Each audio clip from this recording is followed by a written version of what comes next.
Hey everyone, I am Ashley Banfield, and we are digging deep into the truth. Welcome to the Southern Depot. I am recording this from my mother's place in Florida on Monday, April 27th. I have so much to tell you. Seriously, so much. I am still tracking the LYNETTE Hooker case. I call it LYNETTE's story because she is still out there, missing. Brian Hooker fled the Bahamas, despite swearing he would never leave her until he found her.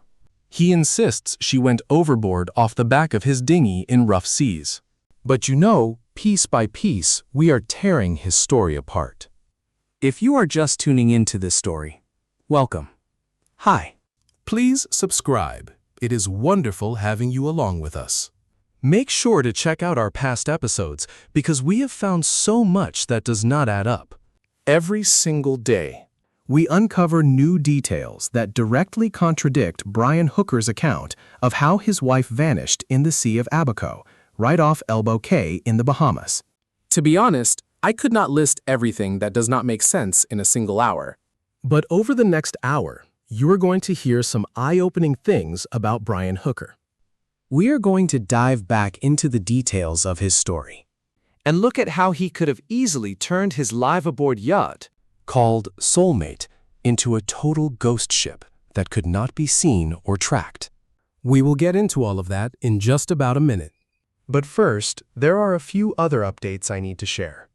If you have kept up with this investigation, you probably recall the mystery of the blue dry bag. Basically, the search team who rescued Brian after he drifted for 9 hours, finding him on the shores of Marsh Harbor the morning after his wife went missing, noticed something that immediately seemed incredibly off. The strange part is that shoreside witnesses reported seeing him with a yellow dry bag that morning. Yet the rescue crew who pulled him out of the water and immediately said, "Let us go search for your wife."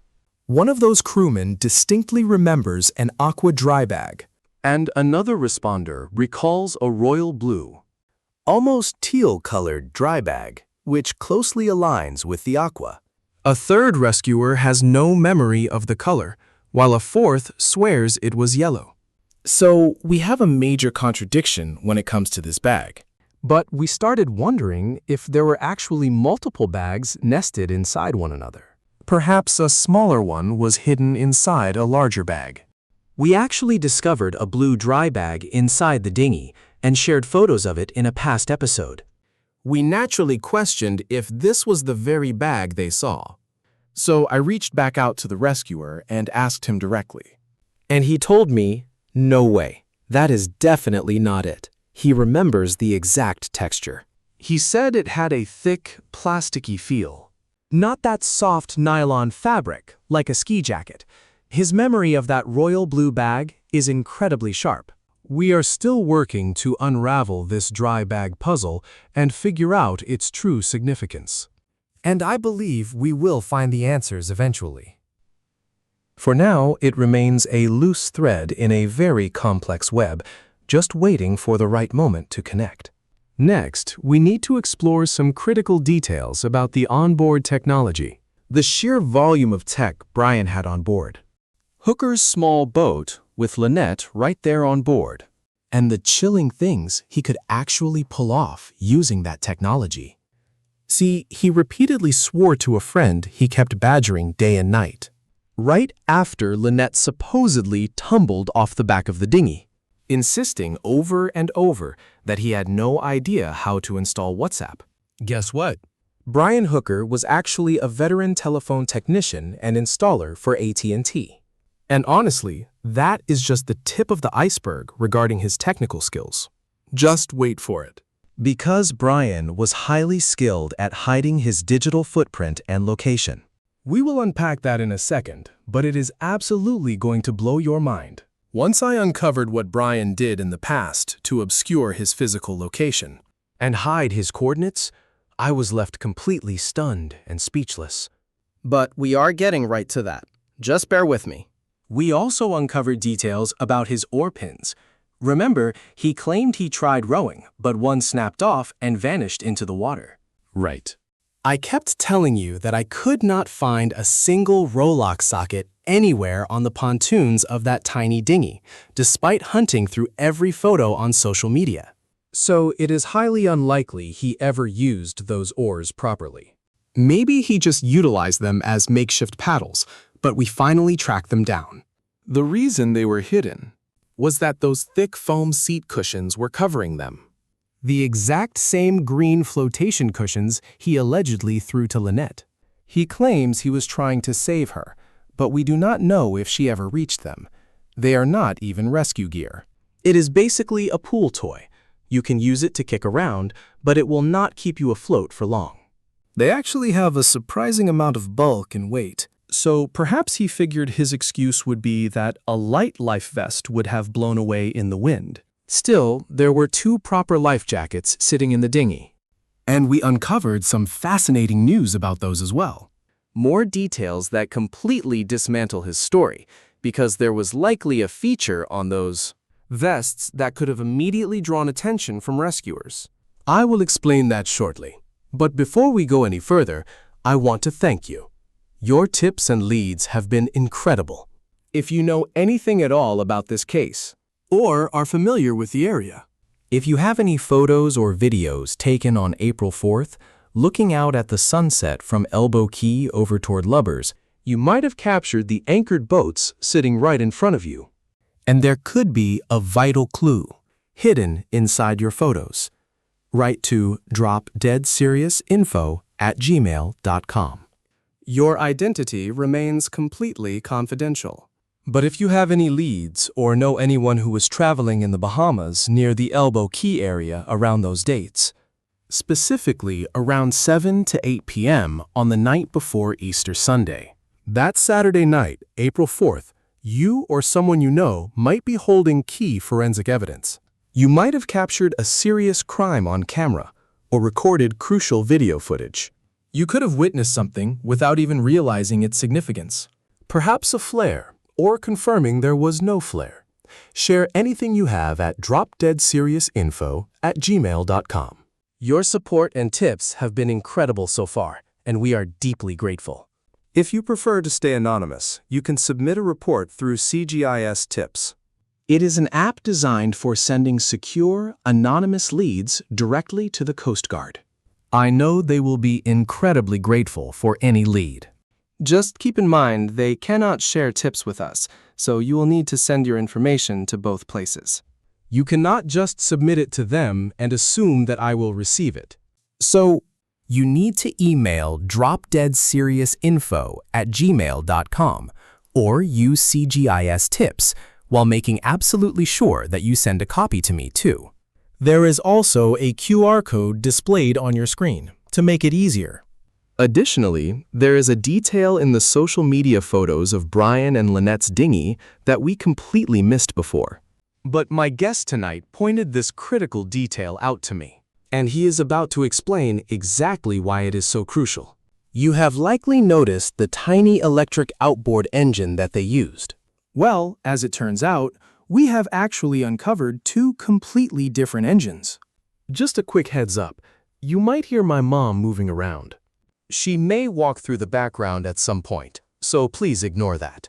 Regardless, we are looking at 2 entirely different outboards on that dinghy.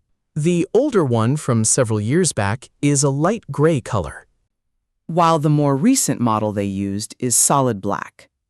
There is a highly significant reason for this that we will reveal shortly.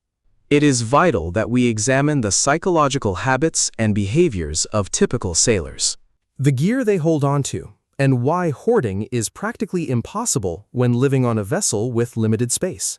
Yet there are specific items that any sailor would absolutely hoard, and you are going to understand exactly why in just a moment. I also uncovered some critical facts regarding the actual speed and battery capacity of that motor. Up until this point, I believed we were dealing with roughly 2 to 4 horsepower, right? Yes, but it travels 2 to 3 miles per hour, leaving you with extensive runtime. It is far longer than the 4 hours I originally estimated. No, indeed, it is closer to 30 hours of battery life if you cruise at 2 to 4 miles per hour. At 4 to 5 miles per hour, the battery will last for up to 4 hours. So that explains the 4-hour figure I had in mind. But you are about to hear about another speed altogether. How fast the dinghy can travel and how much operating time you get at that rate. This matters because he claims to have drifted out there for 9 hours. And I keep wondering what the hell he was doing during those 9 hours.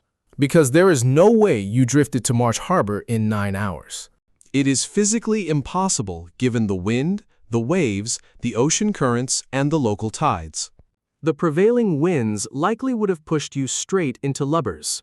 And it absolutely would not have taken 9 hours to wash ashore there. Or to reach Marsh Harbor, assuming the wind was actually blowing as hard as you claimed.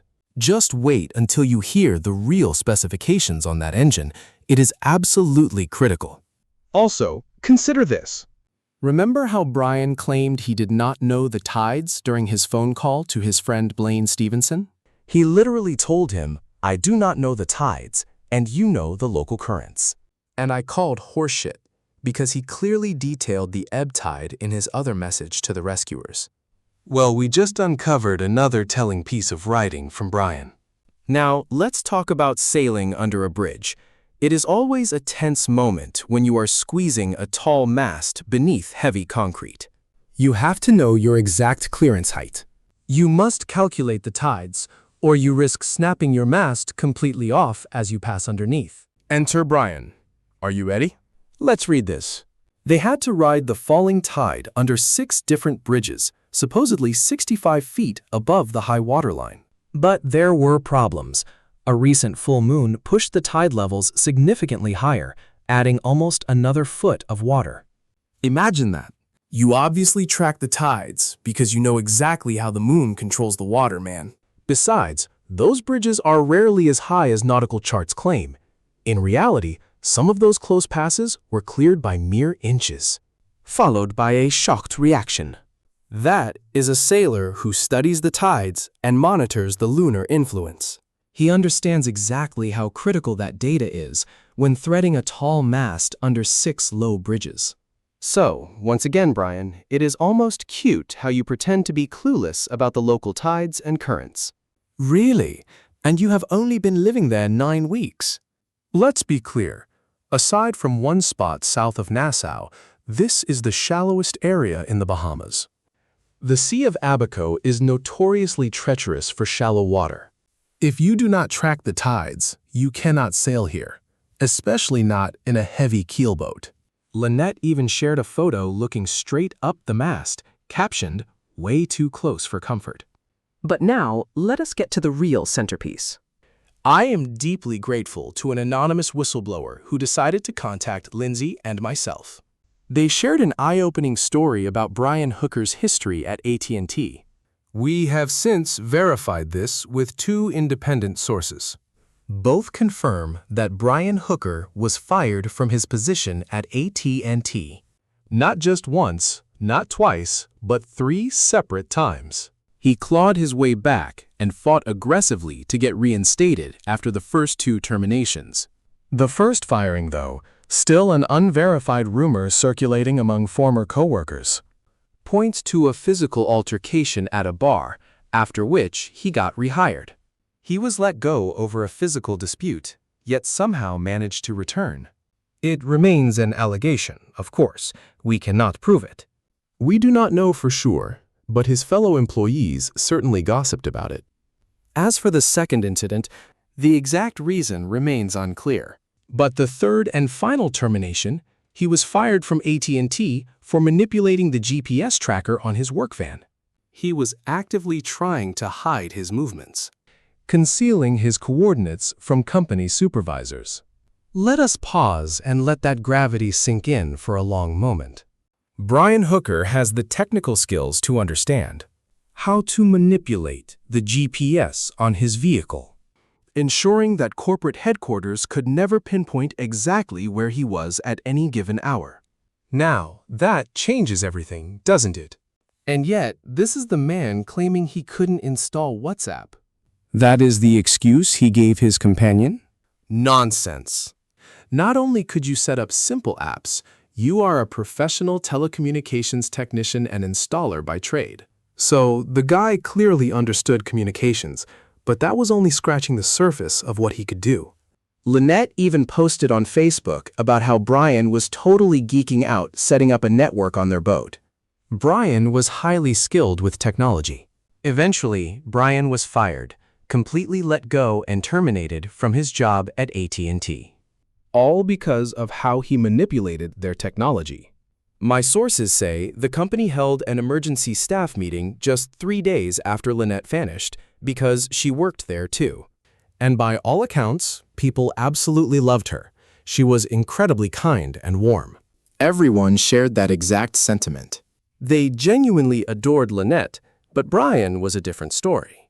For the most part, coworkers described him as a manipulative, incredibly difficult person.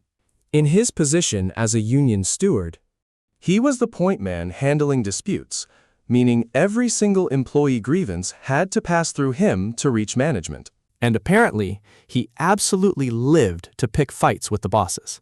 His entire focus was on making management suffer, making their lives as difficult as possible.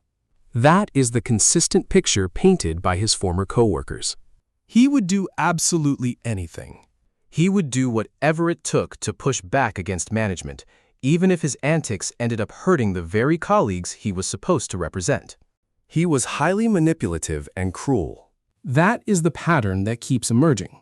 He first met Lynette while working at AT&T. And at one point, in front of a room full of coworkers, he suddenly blurted out, "I am marrying the kid," casually referring to Lynette as just a kid. She was only 3 years younger than him. Which hints at a strange, unsettling dynamic between them, to say the least. Maybe he thought it sounded playful and affectionate. Or maybe it was a subtle way of putting her down, treating her as lesser. As if she was somehow below him, just a kid. But that is only the beginning of what people observed. There is more. An insider who was incredibly close to Lynette revealed that During one of the times she tried to leave Brian, and this happened over and over again. both friends and family confirmed a deeply troubling pattern. She would leave him, show friends photos of her bruises, swear she was never going back, and then inevitably return. During one of those times, she actually packed her bags. She broke down in tears to a trusted source at AT&T, weeping as she admitted that Brian had completely emptied his entire 401k account. And she was absolutely terrified, not knowing where to turn. So we have a clear, documented financial crisis point in their relationship, dating back roughly 4 years, when he allegedly wiped out his own 401k savings. But Lynette had a major nest egg. Her mother estimated her fund at $650,000. In any investigation, you always have to look at the financial trail. It is not always the single deciding factor, but it is a critical piece of the puzzle. And Lynette had a very substantial retirement nest egg.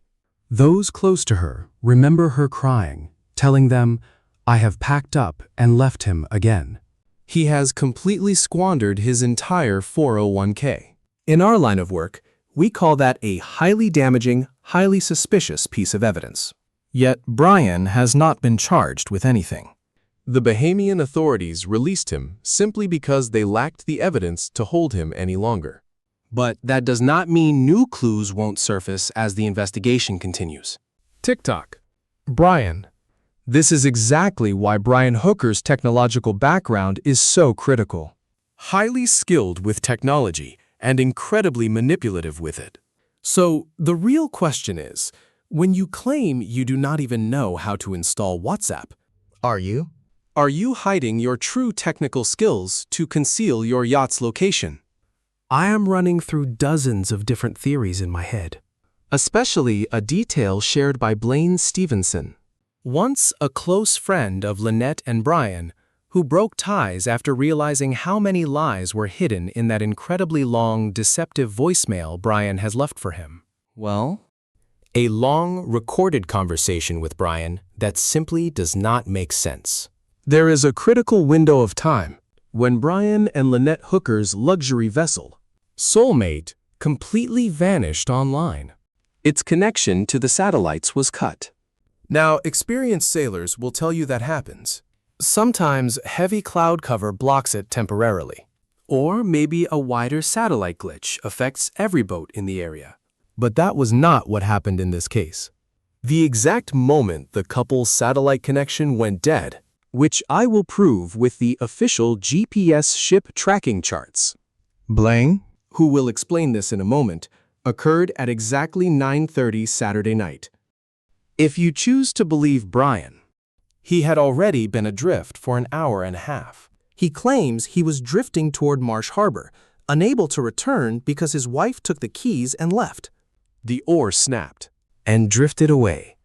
Suddenly, he claimed he could not find her in the dark and rough waves of a stormy sea. Supposedly floating away toward Marsh Harbor. Yet, 90 minutes after that moment, the vessel completely lost its satellite connection. Why? How? Sure, some boats lose power and their systems shut down. Okay, understood. But my guest is about to explain that this never happened on their vessel.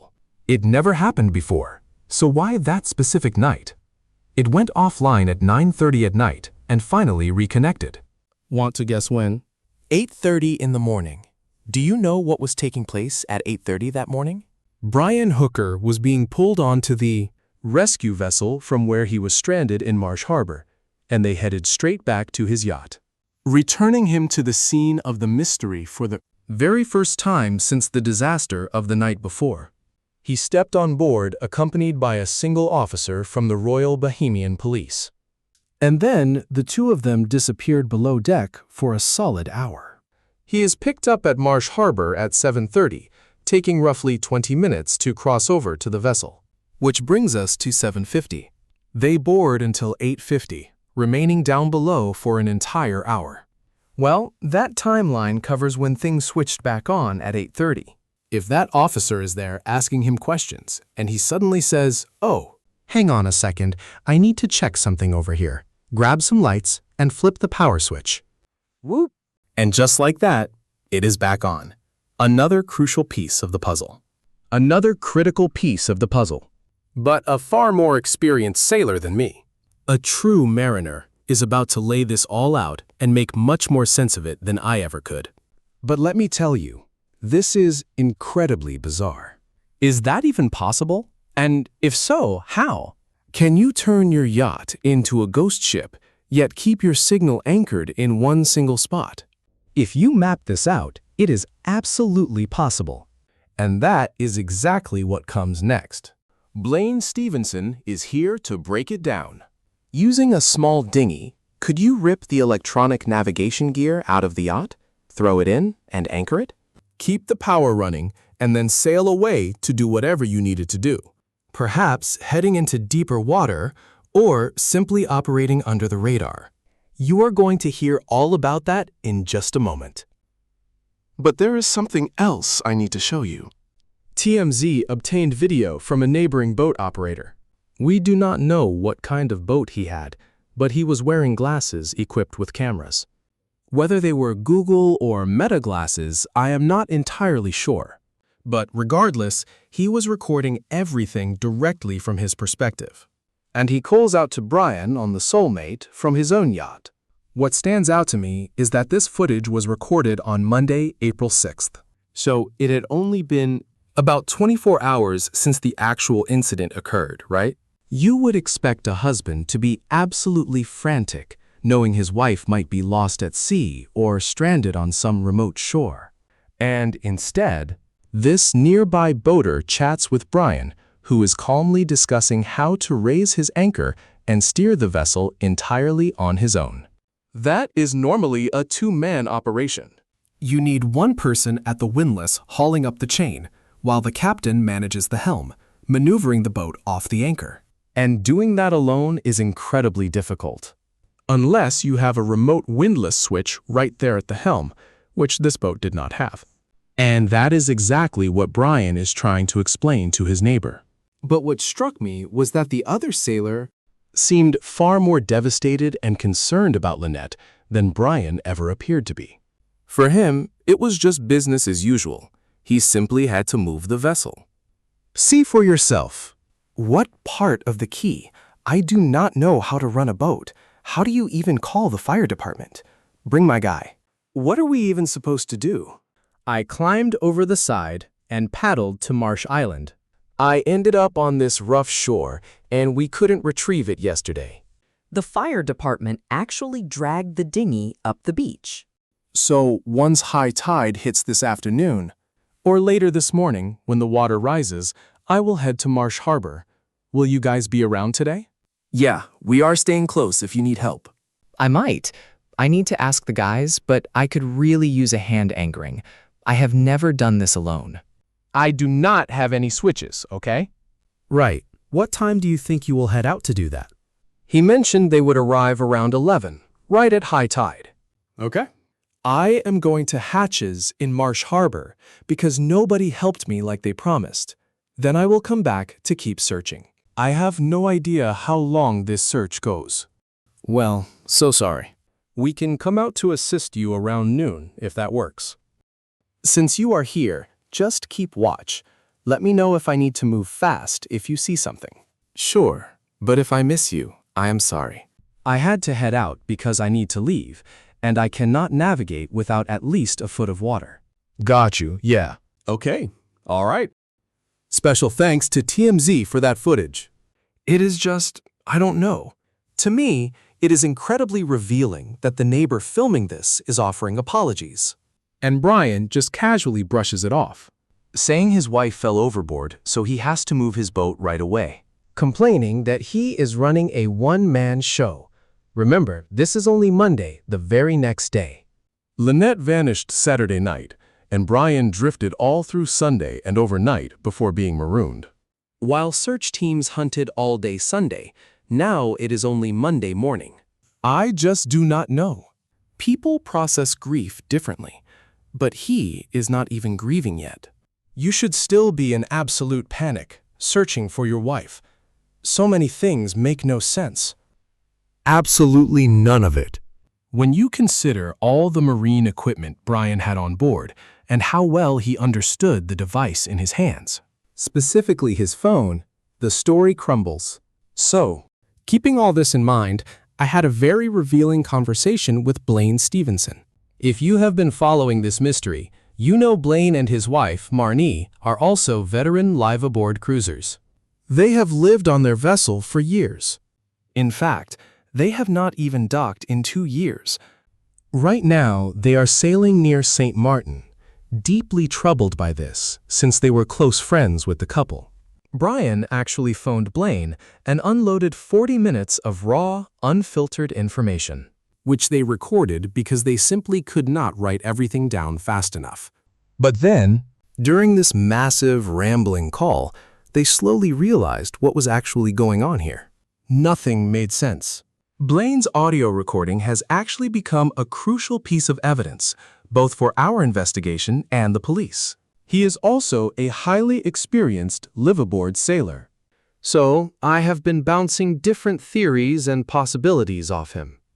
Every single lead went through Blaine. Armed with all the new evidence I had gathered, I dialed his number and told him, I need your help piecing this together, especially when it comes to these ghost ship theories. Because after mapping it out with him, that scenario seems highly plausible. This is my recorded conversation with Blaine Stevenson, speaking from his yacht currently anchored just off the coast of St. Martin. A quick word from our sponsor. Now, I do not have a cat myself, but I know many of you certainly do. And if your feline basically rules your household, you already know they are far more than just standard pets. They are tiny, whiskered dictators. So when you serve your little ruler dinner every single night, it really should not be a bowl of highly processed mystery meat. And that is exactly where Smalls comes in. Smalls cooks up fresh cat food using protein-rich recipes. It is completely preservative-free, made with 100% human-grade ingredients that you would easily recognize in your own kitchen fridge. And fellow cat owners are really noticing the difference. Once they switched, 88% reported major health upgrades, including much better digestion. boosted energy levels, and softer, shinier coats. Fewer hairballs, and, remarkably, less smelly litter boxes. Give Smalls a try and serve them real food that actually looks like food. For a limited time only, because you are an incredibly dedicated listener, you will get 60% off. That is 60% off your very first order, plus free shipping. And get this, you also get free treats for life by visiting smalls.com/DDS. Again, that is 60% off your first box, free shipping, and free treats forever. You cannot beat that. Head over to smalls.com/DDS. Blaine, do you know how long Lynette and Brian plan to stay in the Bahamas? And when exactly did they arrive? I believe they got there roughly 9 weeks ago. I distinctly recall their Facebook post about the crossing. They had cleared immigration. And I teased Brian about getting a haircut just to look presentable for customs. So it has definitely been around 9 weeks now. Did you have any idea what their itinerary was? Was it just a brief stopover or what? Well, they are like most sailors. Their travel plans are essentially written in the tide, basically etched into the sand at low tide. They mentioned sailing down to Bekia and exploring the southern islands near our current location. And that seemed to be the main focus of the conversations. I was following on their social media. Plus, we had exchanged private messages about meeting up somewhere down island. But over the last couple of weeks, things seemed to shift, and they talked more about returning back to Florida. But they did hold a cruising permit, correct? Can you explain how that works? Right. When you clear customs in the Bahamas, and this has actually been a massive point of contention this past year, the Bahamas had recently changed their entry policies, allowing them a 1-year cruising permit for the vessel. However, the crew only received a 90-day personal visa. So, when checking into a country, you register the boat. Completely separate from the actual crew. And at any moment, local authorities can easily decide to admit the vessel, but reject the crew. So, it is a dual registration process, but their vessel was legally cleared for a full 1-year stay in the Bahamas. Their public Facebook posts clearly indicated, if my memory serves, that they planned on 90 days, though they openly complained that was too short. Exactly, but they secured a cruising permit for a full year. Right. There was also a Facebook post written by someone else, presumably a close friend of Lynette, given how the two of them were actively chatting back and forth on her public timeline. But the exchange was chilling. Let me paraphrase what this person actually wrote back then. They wrote, "I figured you two would have murdered each other by now, but you actually look happy." Looking back at that exchange in hindsight, it is absolutely terrifying. You almost expect to see that friend interviewed on some news special very soon, right? Because that comment looks incredibly damning today. Then again, it is just social media. People make offhand jokes, but nobody would ever make a dark joke like that about my own marriage. Every couple has their quirks, right? Friends might joke that I am going to fall overboard because of how clumsy I am. But they are not going to suggest that my wife and I would turn on each other. So it points to a troubled history that we were all completely blind to at the time. There is also a lot of online discussion about the advanced technology this couple kept on board. Let me catalog a few specific items I have pieced together from their extensive social media footprint. For one, they actively documented having a drone on board, which becomes critical when we look at how a drone might be deployed during a maritime emergency in a moment. They also possessed a 360 camera that Lynette used regularly. When held out, the lens software automatically erases the selfie stick from the shot, creating the illusion that a camera is floating right above you. They possessed a specialized underwater camera. It was likely that same 360 camera designed to be taken beneath the surface. They could seamlessly transition from capturing a shot above deck to deep beneath the waves in a single take. And Lynette was incredibly social media savvy, skilled at editing, and highly active online. This was absolutely not a couple intimidated by modern technology. Exactly. Out here on the water, my wife and I joke that we sit right on the demographic cusp. We do not fit with the Young Cruisers Association, since we are both in our late 40s. But we are certainly not part of the old-school paper chart generation either, right? It is wild how almost everyone is active on social media. Yet they were far more tech-savvy than this, building an online presence long before we ever did. Brian actually built and wired his entire solar setup completely on his own.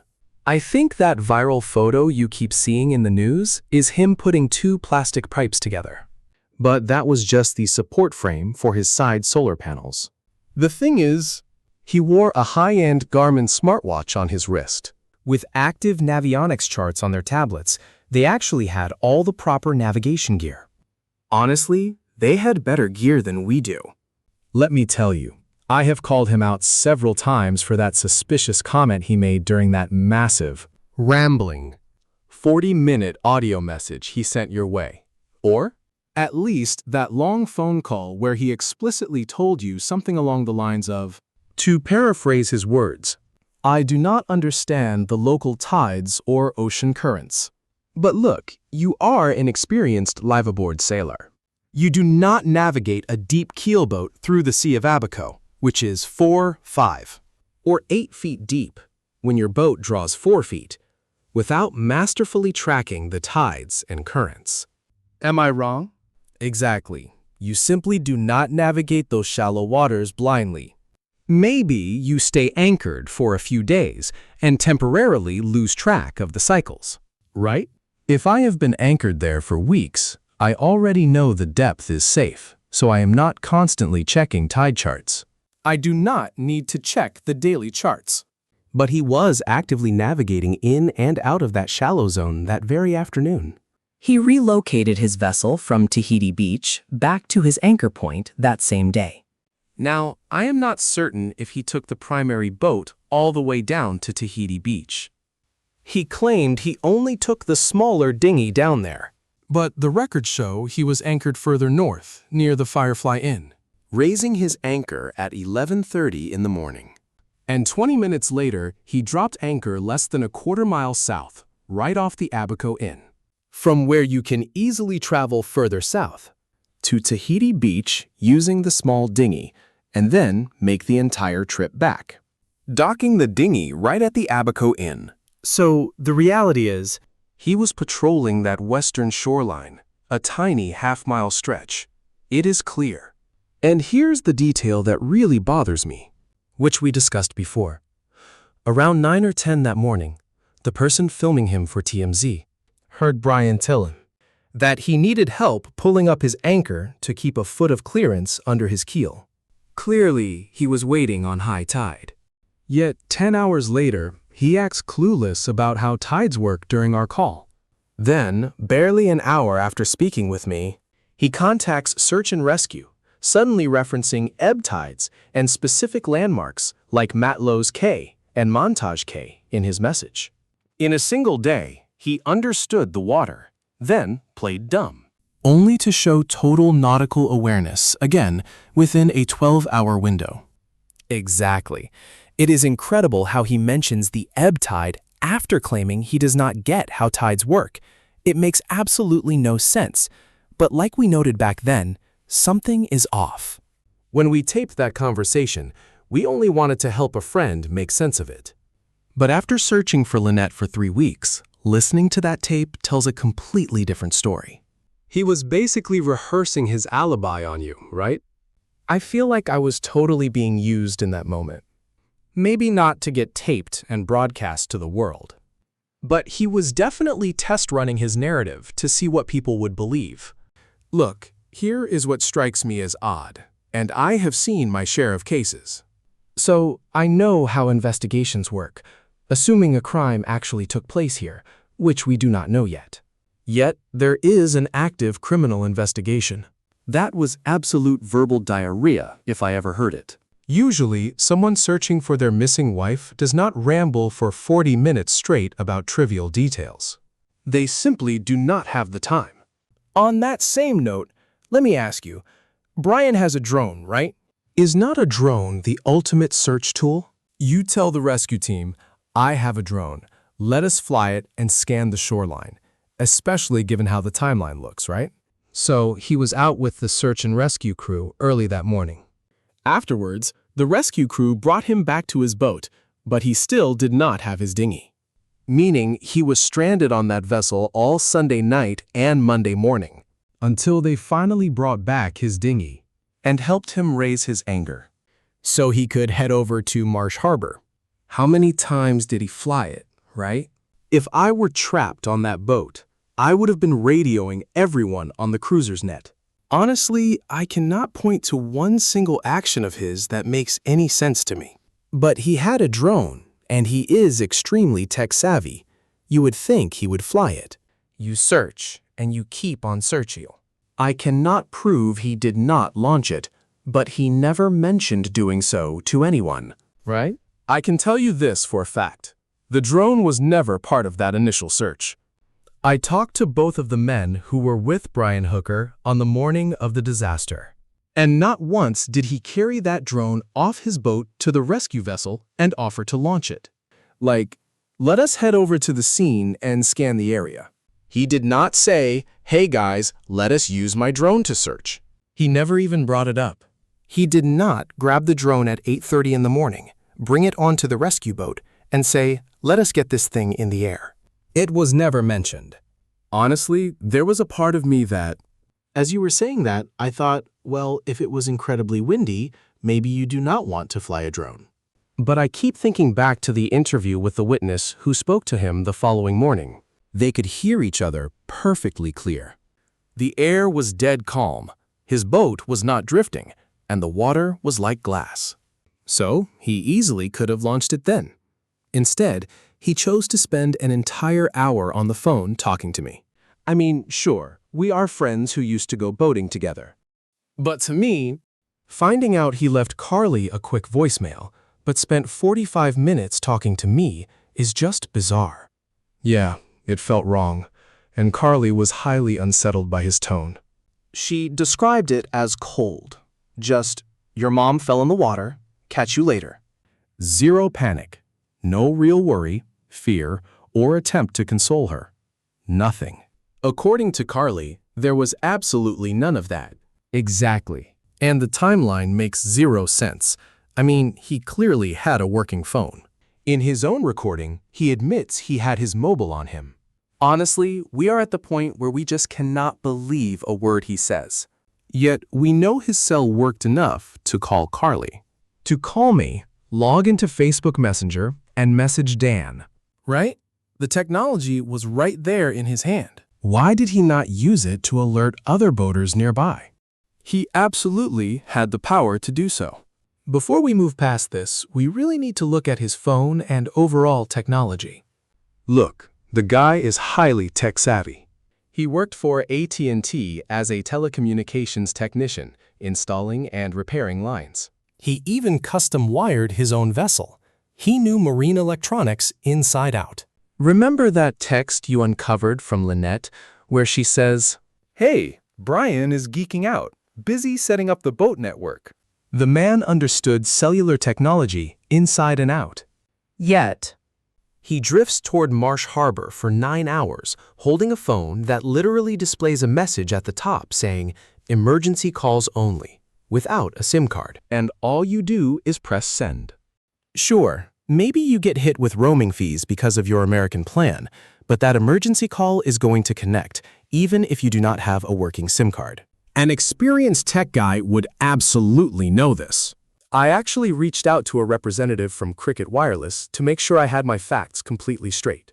And they confirmed you can still connect to their network, right? If you want to upgrade your data plan, that call will still route through a roaming network straight to Cricket Wireless to process it. So, drifting out there for 8 hours. And again, if he actually attempted to dial out or call for help, he has never mentioned it. And that is the very first piece of evidence you would offer up. Sharing your outbound call logs does not compromise an ongoing police investigation. You just say, look, I tried dialing 911. Even if it did not register, here is proof. I desperately tried to dial out. I tried reaching Lynette. I tried everything, but the records are blank. Then you show me a photo of your device with no SIM card, clearly displaying emergency calls only at the top. Yeah, I had it until it got damaged. So now I am using this backup phone. And I immediately contacted my provider and said, hey, I have this locked device from a different network. My primary mobile phone just fell into the ocean. Can you convert my physical card to an eSIM and activate this device? It was working within an hour. Sure, I lost all my data and apps. With no access to past text conversations or my personal files, but you are instantly back online and connected. In under an hour. If I were a betting man, I would say anyone in the telecom industry would know exactly how that works. Absolutely, especially a guy with his background. I mean, it is all public record. If you search the legal case of AT&T versus Brian Hooker, you will find he was fired for disabling the tracking systems on his company vehicle. I have no idea how to do that. But you see, he definitely knows his way around an AIS transponder and his marine radar setup. Honestly, he knows far more about yacht electronics than I ever will. He is actually the one who taught me about marine systems. He always told me to trust my onboard navigation tools. To this day, I credit his expertise for helping me survive a major hurricane out on the open water. So yes, the man is incredibly skilled with technology. Let us look closer at the details of his termination from his job at AT&T, where he was caught tampering with the satellite tracking device on a company vehicle. That points to someone actively trying to go off the grid. We are talking about a person who knew exactly how to blind a navigation receiver to vanish. When you apply that to this case, things get highly disturbing regarding his actions after the final photograph was taken of him. Snapshotted right at 7 p.m. Presumably heading to the dock to board the small dinghy with Lynette, only to show up nearly 10 hours later on Marsh Harbor, spinning an absolutely unbelievable tale. Let us consider how someone could have actually reached the main luxury yacht with his wife. Maybe they secured the small boat, climbed up, and everything went wrong, though this is pure speculation. Right. I cannot prove any of this, but if it is true, Is it possible to turn your boat into a ghost vessel, leaving the transponder running on the anchor dinghy while you sneak out into the deep sea to do something dark with the yacht? that tracking system needs 12 volts to run. I would need to look up his exact equipment model. But with his transponder system, is it hooked up through the standard NMEA network? If it is integrated into the entire electronics array on his sailboat, and depending on how it gets power, I would need to know if it is a Garmin or Raymarine setup. But at the end of the day, these vessels run on simple 12-volt networks. A few use 24 volts, but basically everything just plugs in. I am confident there would be a digital record of the Starlink satellite terminal losing power when they transferred it to the yacht. If it was disconnected from the smaller craft, it would register as an offline alert. Just like his transponder, it would instantly show as disconnected. As for the rest of the navigation here, that is just a matter of manually flipping off each piece of equipment. I could easily take my own vessel completely dark, yes. To answer your question, it is possible, but the system logs would prove it. For instance, my Starlink app will notify me if I experience a tiny signal drop just minutes ago. I will see it right on my mobile device if I unplug the antenna to relocate it somewhere else. That is going to be a tiny blip on the screen, and someone needs to investigate it. If you analyze his AIS tracking data, it shows his yacht never even moved. But when you dig deeper into the My Ship Tracker logs, you clearly see his AIS system went dark at 9:30, maybe 11, I do not have the logs right here, but definitely by 9:30 that night. So, on Saturday night at exactly 9:30 p.m., his vessel tracker suddenly goes dead. not coming back online until 8:30 the following morning, right around the very moment the search and rescue vessel pulled up next to Soulmate and tied off. And he stepped aboard his yacht. For the first time since the disaster struck. Something about that timing is incredibly suspicious. That anomaly immediately grabbed my attention, prompting me to start digging back through his historical logs. I wanted to understand his normal routine. Do captains usually shut down their transponders at night to conserve power? But when I reviewed his tracker logs from the previous month, his vessel had never gone offline for more than 2 or maybe 2.5 hours. Blaine, remember, nobody was even supposed to be on board that boat at 9:30 that night. By 9:30, he had already spent an hour and a half drifting out toward Marsh Harbor, without ever reaching the Soulmate. So, what exactly went down at 9:30 that night on board that yacht, when nobody was even there, to make it go dark, only to magically power back up right when he steps aboard with rescue crews the next day? And that brought me right back to my theory about whether they normally shut it down to save battery. I was not certain. So I checked the logs to see if it stayed running during other nights. It turns out his battery bank is more than capable of running that transmitter all night. You do not see any pattern of them switching it off on a nightly basis, which proves they keep it running every single night. Meaning his onboard power system easily handles that electrical load overnight. The system is not going to just shut down on its own. Now, when it comes to the technicalities of how satellite tracking interfaces with his system, the Coast Guard knows far more than I do. But analyzing his actual logs, there is an undeniable, glaring difference on that specific night compared to his entire tracking history. I cannot connect all the dots myself because I lack that level of sophisticated technology. I have some decent seafaring skills, but nothing quite this advanced. It makes no sense how suddenly, at 9:30 that night, the power system suddenly failed, when on any other night it managed the load without issue. Why would that entire vessel shut down at 9:30 that evening, when he was supposedly drifting past Lubber's quarters, maybe firing off emergency flares at that exact moment? It is highly suspicious, Blaine, and bit by bit, the evidence is revealing just how absurd his alibi really is. Entire online communities are investigating this. I mean, we stumbled across a group on TikTok that actually uncovered some of these critical details.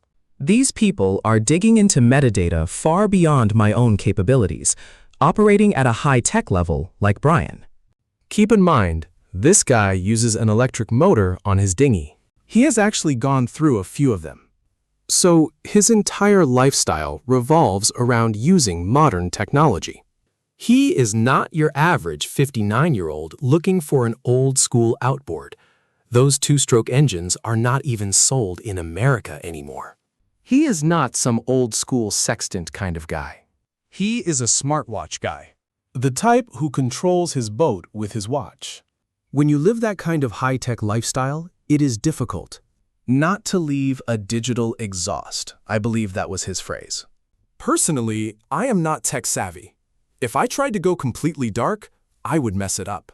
Because my boat has far fewer electronic systems to worry about.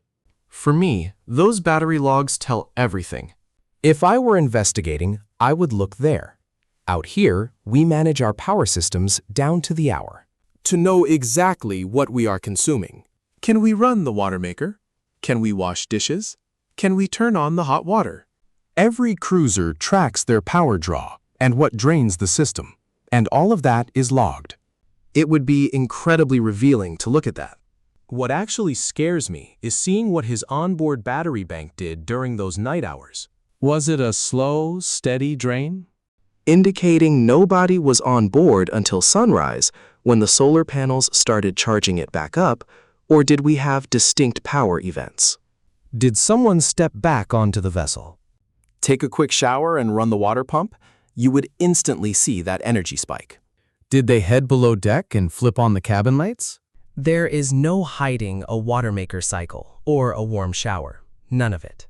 Usually, if I boarded my sailboat after a full day out or returning from shore covered in salty sea spray, I would rinse off at the stern because yachts almost always have a small, convenient washdown shower nozzle right there on the transom.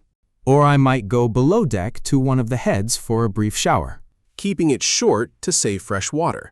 But even a quick rinse registers. It shows up. Exactly, and we configure our live-aboard boats differently than a standard charter yacht. So when we finally return from an evening out or a long day on the beach, we step on board and systematically flip on the anchor light if we forgot to do it before heading out.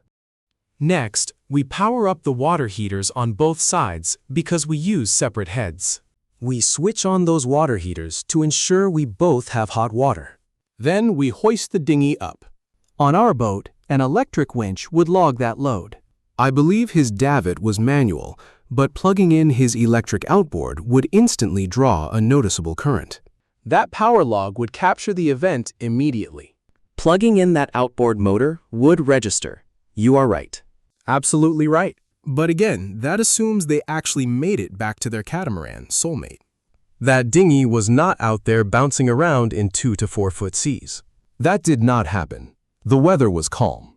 So, if they reached Soulmate together, there must be power spikes from simply boarding and going about their normal routine. Right, yes, absolutely. Honestly, I can tell you the exact moment we last stepped aboard our boat. It is that definitive. We have to. Eventually, we just run completely out of power. To be fair, Brian and I share those exact same bragging rights. We have not touched a dock in just as long, right?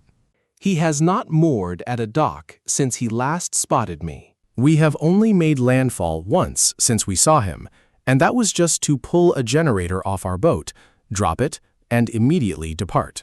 Man, I do not know how you manage that. My only constant thought is finding a nearby dock just to fill up our tanks with fresh water. Yet somehow, you are completely avoiding that struggle. Honestly, a lot of that comes down to fear, knowing the only real threat to a sailboat is running aground. So, the more you keep away, the safer you are. And that really highlights a critical point. There is plenty of speculation on the internet claiming he moved his yacht, Soulmate, in the dead of night. I have been dissecting that theory, turning it over in my mind to see if it works. But he could not possibly navigate those tricky channels without leaving digital tracks on a GPS device. You need precise navigation unless you have memorized every inch of the route. I guide my vessel at night, every single night, purely from memory. I never rely on marine electronics. Never. Granted, that is a lake I know inside out, but they spent 9 weeks there. The Abaco area is quite compact, and even the channel out is relatively narrow. But let me ask you about sailing that yacht. It is a 46-foot catch, right? What does it draw? Around 4 or 5 feet? It is actually a sloop, meaning it has a single mast, to be precise. So, I heard rumors that it was rigged as a ketch, but that is just hearsay. Fair enough, but what is your guess? Does it draw 4 or 5 feet? I suspect 6, and 6 feet of draft is deep for Abaco. Yes, it is a Hunter 450 passage model. Because of that, I can easily verify the exact draft right now.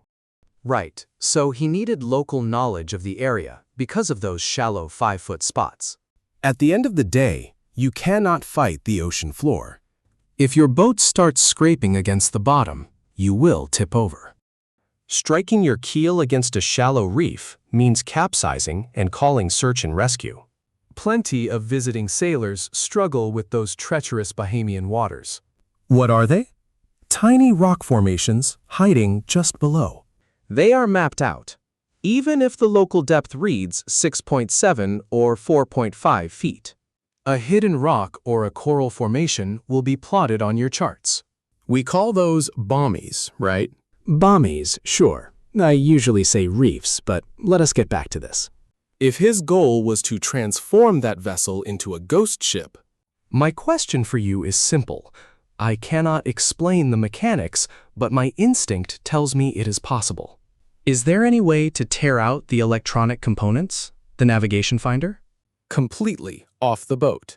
And perhaps rig those electronics inside the dinghy, anchor that dinghy right next to you, and connect it to a 12-volt battery so the tracking signal stays completely active. Just leave it in the dinghy and then pull your anchor. You transform the vessel into a ghost ship, slipping away into the pitch black for maybe 9 hours to do your business. Then you return to retrieve those electronic guts. The very hardware that keeps broadcasting your location, making it seem like you never even moved from that spot. Your GPS coordinates keep pinging from that exact coordinate. Only they are coming from the belly of a dinghy instead of your main vessel. Is that possible? With a Starlink Mini, it would be incredibly simple to pull off. If he was running his anchor alarm on a tablet, and we believe they used a pink tablet for that system, you would just toss it into the dinghy. The alarm never triggers. It would report that they remained there the entire time. Of course, the AIS tracking had to go dark, and it did. But you are asking if a vessel can hypothetically just vanish off the radar like that. I am analyzing every single system. If he was using a Starlink Mini running on 12-volt power, or even a Generation 2 system with a special adapter, he could easily hook that up to 12-volt power. So his internet signal keeps broadcasting from that same spot. His anchor alarm continues to register in that exact spot. Any remaining devices on board would just be personal handheld electronics. If you relocate all of those to the dinghy, then yes, it works. The only variable I cannot fully account for is the AIS. But during that specific window, the tracking went completely offline, at least as far as ordinary civilians like us can tell. Still, I have to assume the resources of the United States government far exceed anything we have access to. They likely possess surveillance technology that goes way beyond what amateur sleuths can uncover right now. At least I hope they do, because masking a location feels like something that is highly plausible. Especially for someone previously fired for manipulating GPS signals to spoof the location of his own work van. That suggests a very specific pattern of behavior, and the technical skills to execute it. Hypothetically speaking, he clearly knows much more about this than I do, right? He is exactly the kind of technical expert we would usually consult for answers, if he were not the actual suspect under investigation. And that is the core of the mystery for me. He understands this system better than I do, but looking at my own boat, I can map out exactly how he pulled it off. Let us pivot to another crucial piece of evidence. And by the way, I keep glancing at your background. Is that Martinique behind you? What is that view off your stern? I can see lights flickering in the distance. Oh, it is St. Martin. Yes, that is sandy ground, St. Martin. Unbelievable. I really wish I was there right now. We are heading to Anguilla, St. Bart's, and then Martinique over the next month. You should pack me in your bags. Come on down. Do not tempt me. Now, let us address the next major issue on my list. I have been analyzing the timeline regarding those missing oars. And you graciously provided the official manufacturer specifications for the exact model of dinghy they purchased. And you actually pointed out to me that those specific oars and pins only fit that exact dinghy, meaning you cannot just grab any random oar and use it on that boat. You must lock those pins into those receivers, right? Into those custom receptacle holes. And I could not find the receivers for those oars anywhere because I kept looking in the middle of the boat. Because they are not even there. Thank you. Explain how the oars work on their dinghy. Right, so the Boss 8.5 dinghy actually has its oar locks placed way back near the engines. If you look at the photo, which we will display on the screen right here, there are two small silver metal pieces on either pontoon, roughly 1 foot from the back of the dinghy. That is way in the back, by the way. For rowing pins, that is incredibly far back. So you would insert those pins there, sit down on the bench, and row the vessel backwards. Right? This means the bow, the pointy part of the boat, is actually behind you while you row. Now, the reason I began investigating this in the first place is because Brian is a highly skilled painter. He painted this vivid picture of trying to row the dinghy, only for the oar to suddenly snap. I can easily picture that scene. Right? As fellow boaters, we can all visualize that. Until you examine his actual dinghy. And then you realize, wait, where are the receptors even located? Well, because they are hidden beneath the seat cushions they are constantly sitting on. So I checked with the manufacturer and finally found the details. Then, scanning old photos of their vessel, I noticed the pinholes were there, but the bench was completely gone. They had removed that bench right from the start. So now I am trying to piece this together, thinking, okay. He claims he tried to slide the oars into the pin locks and somehow snapped one. But how exactly was he rowing without a bench or any place to sit? And that got me thinking about something else as well. If you are searching for someone in the water, like those man overboard drills we all practice constantly, You absolutely never take your eyes off that person, right? so you would never want to row backwards toward a victim you can't even see. And that is when it hit me. This boat simply was not designed for that. You have literally covered up the holes those pins must go into. Think of the precious time it would take to set everything up just to snap that pin. In that same amount of time, you easily would have found those 2 life jackets and your anchor. By accident. Just by tossing gear out of the way to set up that exact scenario he described to me. Right. To break a pin inside the receiver like that, you would need to be seated on a bench rowing. But there is no bench. You would have to be kneeling, except that damn anchor blocks everything. So, that heavy anchor you are struggling to shift would be the first thing you think of throwing overboard. Exactly. Every piece of safety equipment is buried, and looking at the deck of that dinghy, it is always a mess. There is just clutter everywhere. I mean, we are all guilty of it. Honestly, I probably have 2 bags of trash in my own dinghy right now. But you wouldn't actually kneel down there. Turn your back on your wife. Drop the oars and try to paddle kneeling backward when you could easily kneel at the bow and paddle forward, like you are on a stand-up paddleboard. Let's also look at what lies directly behind him while driving. You are holding onto the throttle of this small outboard motor. We have combed through plenty of social media posts. But you notice that the hookers have used 2 entirely different electric motors on the back of their dinghy. Which suggests there is likely a spare on board, because, as you rightly pointed out, mariners do not just throw gear like that away. It is critical equipment. It might be stashed in the engine room. A second outboard should be on that vessel. Right, so I do not know the full history of that motor. I actually stumbled onto this while debating in your comment section early on, back when everyone was going back and forth over the ignition key. And you can pull a safety key on an outboard and still have it run. And I was explaining to people that this was electric. So I started pulling up photos to prove my point. And that is exactly when it hit me. I was looking at 2 completely different motors featured in 2 separate social media posts. So, the first one had that signature gray and orange torpedo design, which made me believe it was exactly that. And then, the newest one I spotted looks like an NT300 unit.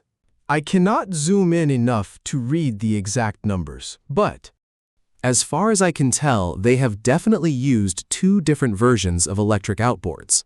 And honestly, we do not just discard gear out here. We just do not. Maybe he actually did. Of course, that is pure speculation on my part, but personally, I would always keep a backup. When you are living aboard, having a backup of everything is vital, especially when it comes to propulsion. An engine is absolutely critical. This is not some optional luxury or extra treasure. This is essential gear. You would never throw that away. Now look, I am not saying they did not. Maybe they did. But there should really be one of those spare motors on that boat. And if it is missing, that points to a serious problem. And since you brought it up, thank you for sharing the specifications on that potential NT300 motor. I have been arguing all along that a small electric motor like that only does 2 to 4 miles per hour. But there are actually a few different variables regarding how fast you can travel and how much power you drain. So, the faster you run that motor, the less time you can spend out on the water. But go slower, and you can keep running for much longer. Do you have those numbers handy? I have the specs right here, but I would love for you to walk the viewers through it. Exactly. Every motor has a specific power curve that dictates its most efficient operating range. And the NT300, if I recall, runs on a 36-volt battery setup. That is what the specs say. And what does that mean in this specific situation, particularly with a lithium battery? The reality is, you run at full capacity for the maximum lifespan of that battery, and then it just suddenly dies. Just like your cordless Ryobi drills, right? It is not like those old flashlights where you can smack them a few times to squeeze out a little more light.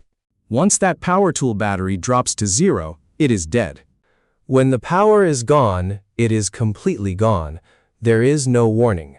So, with that lithium battery pack for the NT300, if he has been running it for years, he is going to know exactly what his maximum range is, right? Yet we still do not know his exact battery capacity, because his previous Torqeedo setup used a simple slide-in battery pack, right? Meaning you could easily calculate his total available power. But the NT300 relies on an external power cable. You either connect your own custom setup or their official battery pack. It is a 36-volt system, meaning he could even run it off 3 car batteries.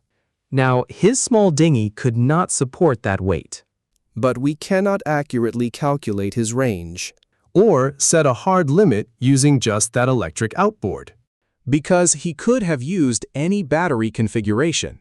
Looking closely at the specs, if you keep it slow, at what they call low trolling speed. If you travel at 2 to 3 miles per hour, which is likely his average speed, you get 30 hours of running time. I originally assumed only 4 hours maximum. But 30 hours is highly significant for this timeline. Now, if you are rushing, or if you are trying to escape or cover your tracks, you would push it faster. Stepping up to cruise or mid-power, you are moving at 4 to 5 miles per hour. It is still relatively slow, but faster. But now, your battery life drops to 4 hours. It plunges straight to just 4 hours. That depletion rate is incredibly rapid, right? And if you run at full throttle, hitting 6 to 6.5 miles per hour, you would reach Marsh Harbor in about 40 minutes, right? But at that speed, your runtime is cut to just 1 to 1.5 hours. So, it is critical to reconstruct the exact speed he was traveling at during those crucial hours, because he would know precisely how much time he had left before the battery died, no matter his objective. The only other factor we must consider here is that those estimates are based on a standard dinghy. But there is absolutely nothing standard about his vessel. So his actual speeds were likely much slower than that. Explain that. Well, a rigid inflatable boat, or a rib, has a solid hull with inflatable tubes. Because of those rubber sides, the design is highly efficient, unlike this outdated model. There is a reason the manufacturer went out of business. His boat is essentially a heavy bathtub floating in the water. Just heavy, solid fiberglass. It only weighs 120 pounds. But when you examine the bow of the craft, it lacks the deep V-shaped hull that modern inflatables use to slice through waves and get on plane. Right. So, his dinghy essentially plows through the water, creating massive drag, while the rest of us are actually paying close attention. So yeah, I just do not buy it because when I looked at those numbers, I thought, sure, maybe he was traveling fast enough in that small dinghy at 5 knots to hit another boat's wake and knock someone off balance. But he is definitely not pushing that boat that fast with so much weight on board. Right. and if something sinister took place later, and if his entire story is a lie, he simply does not have enough time to navigate the dark waters of the Sea of Abaco in that tiny dinghy. Even if he keeps it at half thrall, He only gets 6 to 6.5 hours, but he has already used a chunk of that. Remember, they had already traveled down to Tahiti Beach. Then headed back another quarter mile, maybe half a mile, into Abaco, maneuvering in and out, and perhaps all the way back to Soulmate. So that battery had already been draining throughout the entire day. There is no way he had a full charge left when whatever dark event Ultimately took place aboard the Soulmate. Now that we have cleared up the question about the battery, I want to take a closer look at the life vests. Because when we interviewed Pete Calling, one of the first search and rescue team members to talk with Brian, He recalled spotting 2 life jackets lying right on the dinghy floor. So I followed up with him specifically to ask, Pete, were those vests just lying open in the boat, or were they tucked away? inside the forward storage compartment behind that small access door? And he was clear. No, they were sitting right there on the floor.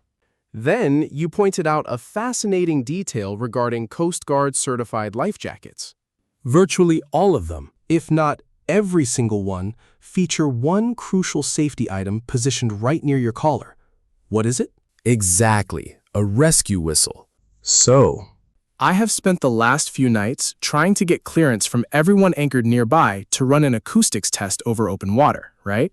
Because my current position spans almost the entire stretch behind me, which is completely blacked out right now, but that shoreline outlines the whole boundary of the Abaco Sea. that is why I needed to test it, because I had no idea how far noise carries out here. Yet I do know you can hear a dog bark from that shoreline under the right atmospheric conditions. Back home, I can easily hear noises carry over a mile across a calm lake.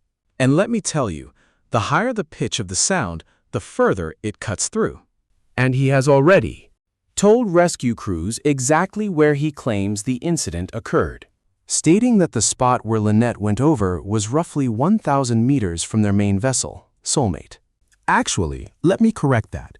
It was 1,000 yards. Exactly 1,000 yards. So we are only looking at 1,000 yards. I am absolutely certain a distress whistle carries 1,000 yards over flat water. Exactly. So the scenario you just described with those life jackets sitting on? The floor of the boat, it simply makes no sense. I mean, was he just drifting out there calmly sorting through the gear in his boat? Leaving everyone to second guess what he really did. I mean, why pull out a life vest when you are drifting right toward the shore? It makes no sense. But that emergency whistle is only one piece. Then you have to look at the flares. We have people right nearby capturing photos of the sunset. Yet not a single camera caught a flare. No tourist posted anything asking if they just saw some SpaceX launch. There is absolutely nothing out there.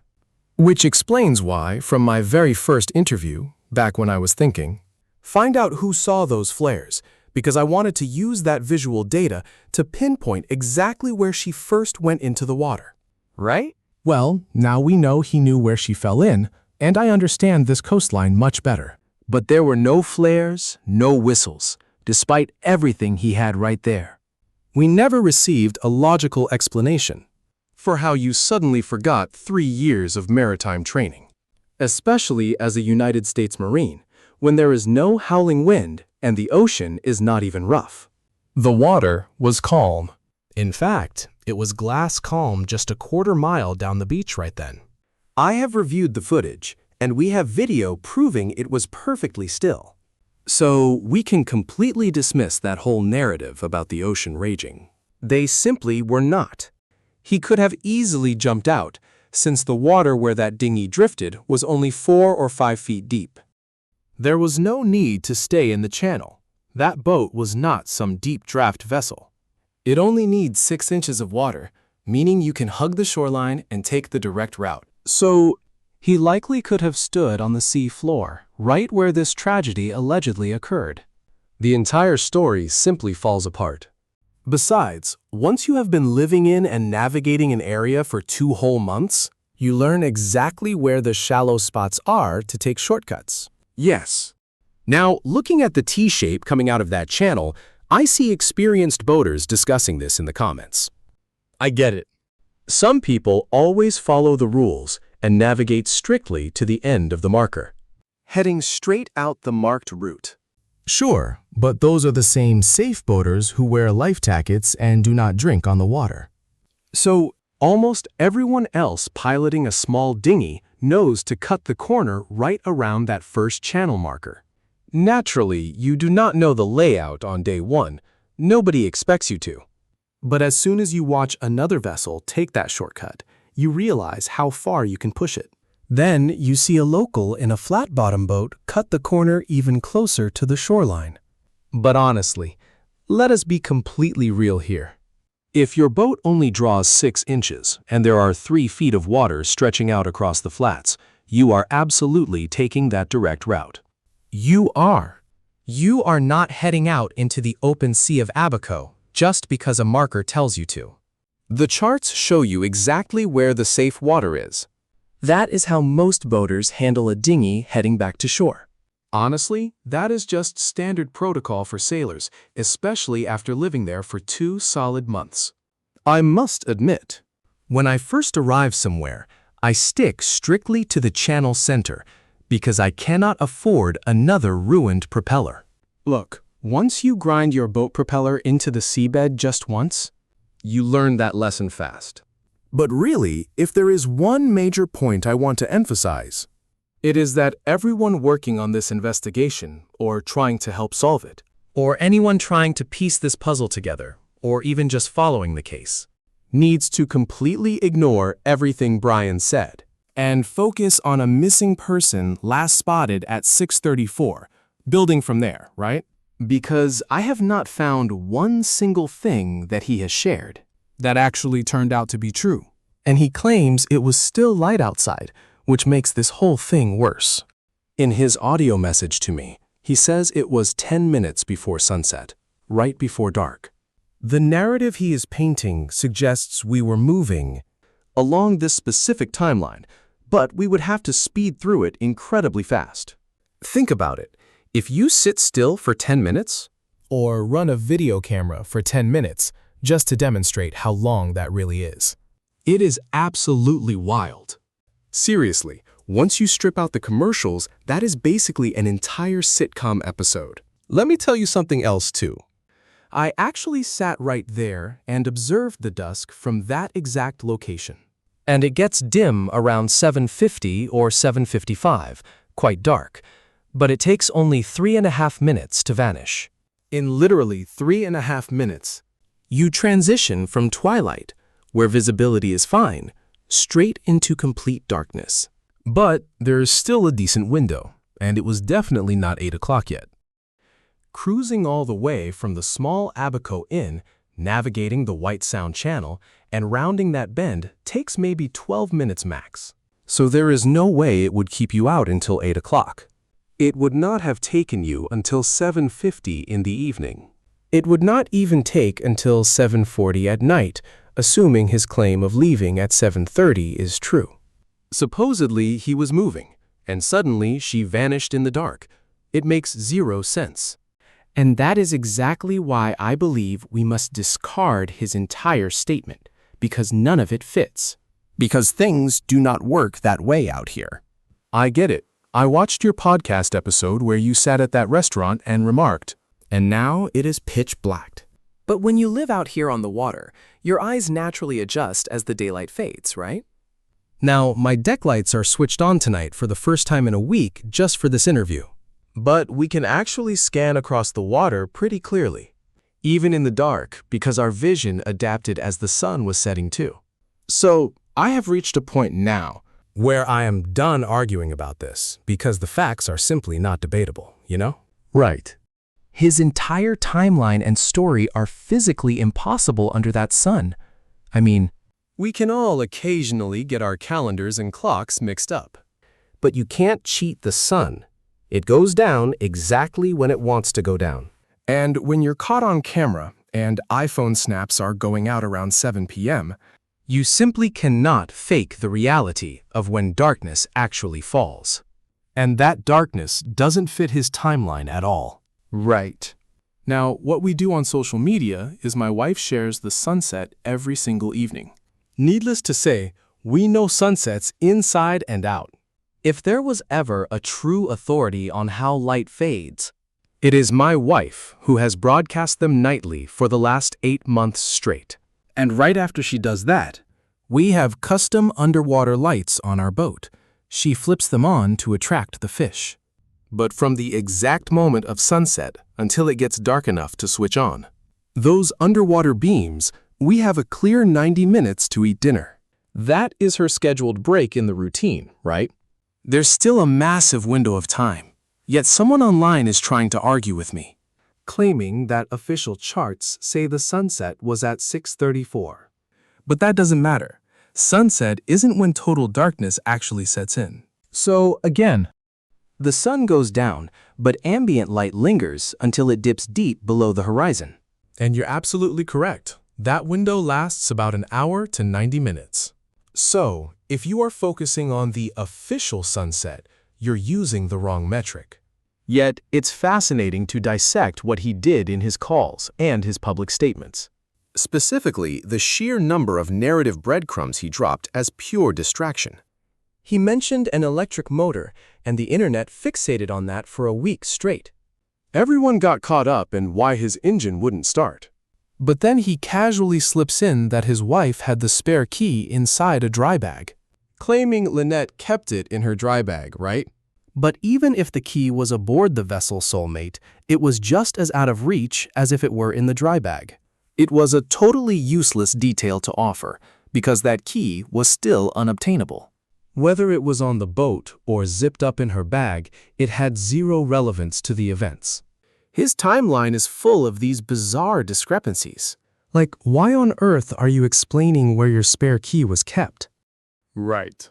Why claim your oar snapped when your boat doesn't even have a rowing bench? Why claim you fired an emergency flare, yet you never once blew the safety whistle? Why tell us you used your phone's screen as a flashlight, but couldn't use it to call for help? Yeah. I think we have reached a clear consensus That anyone paying close attention can spot massive holes in his alibi. While experienced mariners look at this narrative and see it leak like a sieve.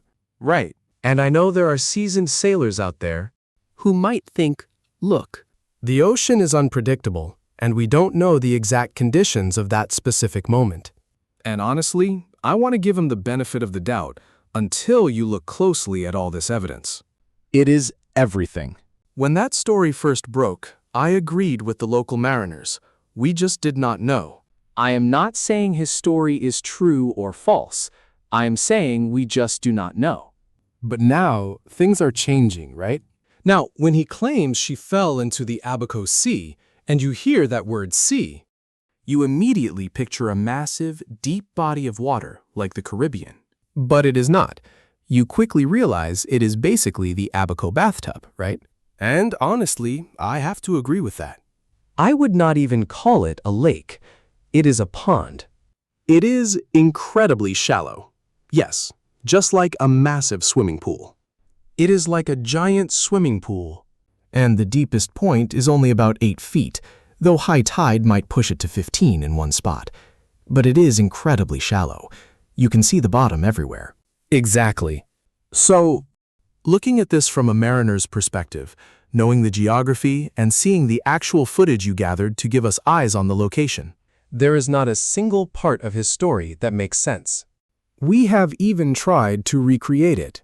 We have kept so many failed reconstruction videos private because the scenario just looks completely ridiculous on camera. Like, Both my neighbor and I are deeply committed to protecting the boating community and ensuring the islands we visit get real answers to this.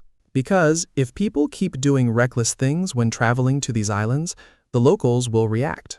And they will simply stop letting us in. Right. So there is a strong personal drive to uncover the truth, and to ensure people are not afraid to go boating because of this incident. You do not just fall off a dinghy, Moving at 2 miles per hour in 4 feet of water. especially on a night when we have both seen video of completely calm waters. Which is why I keep saying, the clock is ticking, Brian Hooker. Tick-tock.